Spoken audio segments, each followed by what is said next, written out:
stay beside me. True love is so divine, and stop really acting unkind.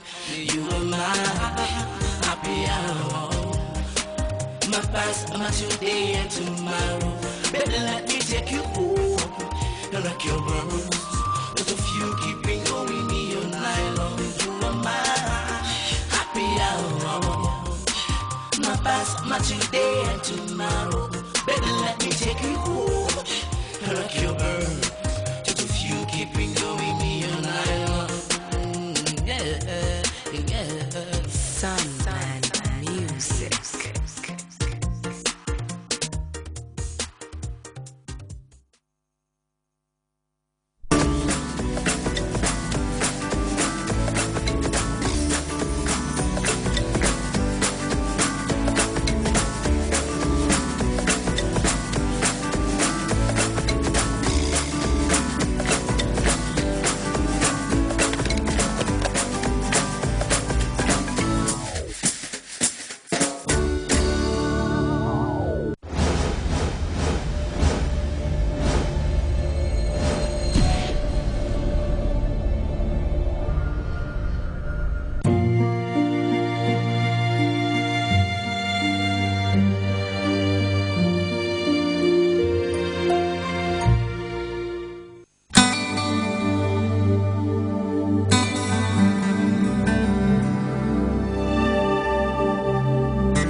Hello, beautiful viewers, and welcome to another edition of the Women's Magazine, a program that brings you issues affecting women, how to mitigate those issues and tackle together to make progress in development.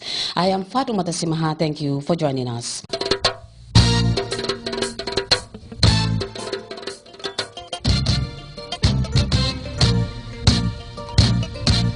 In our fourth segment, we'll bring you a profile of Fatou Jangha, a woman of substance who is also counted among leading women who are working tirelessly to ensure that women issues or women are economically empowered.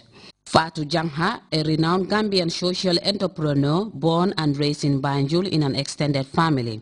During her schooling, she was among the lucky ones who encountered little problems, particularly with regards to funding her education under the care of her father. I'm the Gambian. I come from the Gambia. Of course, you all know. I was born and bred in Banjul, in James, Senegal, 39 James, Senegal. And yeah, and I went to school. First, I did my primary school in Wesley School in Banjul, and then I went to Crabelan School in Tobacco Road. And from there, I went to Unum College.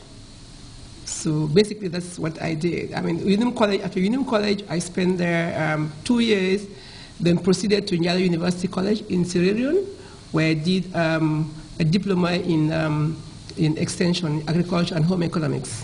Mm-hmm. So that's what I did in short. I mean, that's my background. Mm.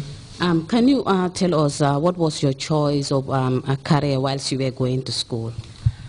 To be honest, I don't know really. I think I was always, I was termed as a tomboy in school. I wouldn't say I was stubborn, but I was a radical. You call me a radical, I accept that. Mm-hmm. I played basketball. I was in the basketball national team. I played basketball for my school.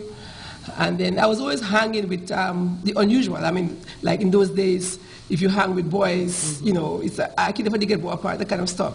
But I enjoyed playing ball, and I was always playing basketball, and as a result, I was a member of my national team, and my school team, and in the national team. So I played basketball for the country. We went to Senegal, we went to Guinea, we went to Sierra Leone to play for Semaine de la Jeunesse, also in Dakar. So that's what I did. And then I really, I knew I was going to do something different. I didn't know what it was exactly, to be honest with you. Immediately after her schooling, Fatou Jangha attended School of Agriculture at the Gambia College, where she obtained her qualification in agriculture. She served the Ministry of Agriculture. Madam Jangha is now the coordinator of Tri Oysters Women's Association. Because in those days, I remember my father had 4 wives, and we were 18 children in number.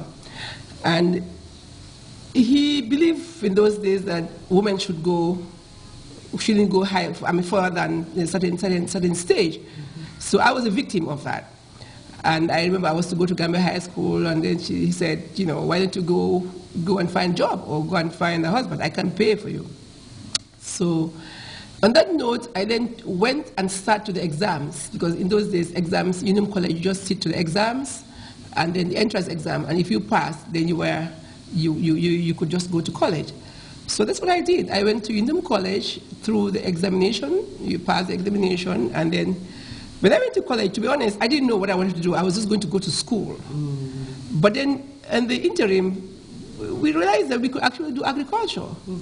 So I opted for agriculture. And I remember in those days, it was unheard of for a woman to go to do agriculture.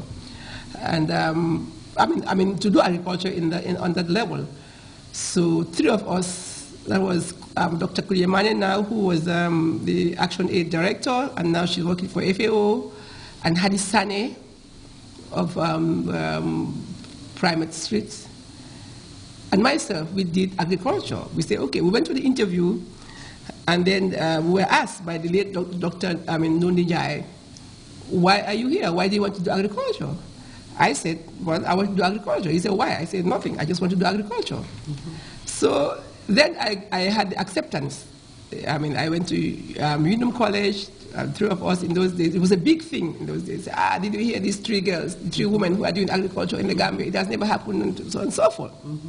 So it was good. I mean, it was a very good thing, because when I went there, we had the attention from the office, from the ministry, from the department. So like, these are the strong girls. And then we did agriculture. In those days, I remember I used to drive tractors. And everywhere I passed with the tractor, in those days, it was the agri-engineering in Unum College. In those days, the ministry, the agricultural department was there. And then they would say, I would drive the tractor, and everywhere I passed, they would say, look at her, she's driving tractor. So I enjoy that. And I used to go, work in the agri-engineering section, trying to understand how to fix tractors and so on. It was part of my course. So we did that, basically. And from there, we then, we were posted, as students, we were posted in different villages. We started from Western Division. We went to Willingara first, and to the Fonyis, Kanjibat, Jibanag. In those days, we used to ride bicycles. There was nothing like giving you a car or a motorbike. So we used to ride our bikes, to and from Buyam, Kanjibat, Bondali, and we enjoy that. So that's basically what I think was a bit different. And we're giving support. The government gave us support. The director of agriculture in those days, it was Dr. Marina. And after Dr. Marina left, we had Ruben Thomas, late Ruben Thomas. So it was good for us. We enjoyed it, and they supported us. Comparing her childhood life with this generation, she thanked her generation was far better in terms of moral values. She called herself the stubborn girl. Well, in those days, I would say that I was stubborn, and I was a tomboy. At the same time, I was very strong. I wouldn't allow anything to distract me.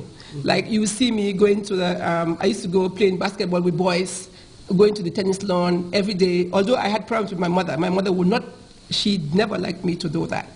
But nevertheless,